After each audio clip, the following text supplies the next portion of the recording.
بچه‌ها سلام، وقتتون بخیر. بیاید با هم یه ماشین مسابقه‌ای درست کنیم.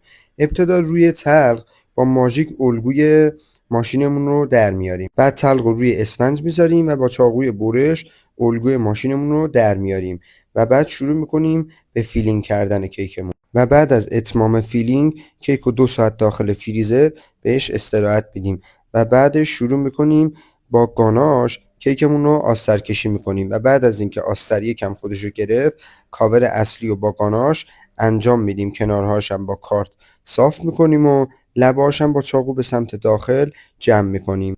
با یه فوندانت لول شده زیرکاری کار رو تکمیل میکنیم و به همین حالتی که میبینید کیکمون رو با فوندانت کاور میکنیم. من از فوندانت فلورا برای کاور کردن استفاده کردم و بقیه ابزار ماشین هم مثل ویدیو کاملا در میاریم.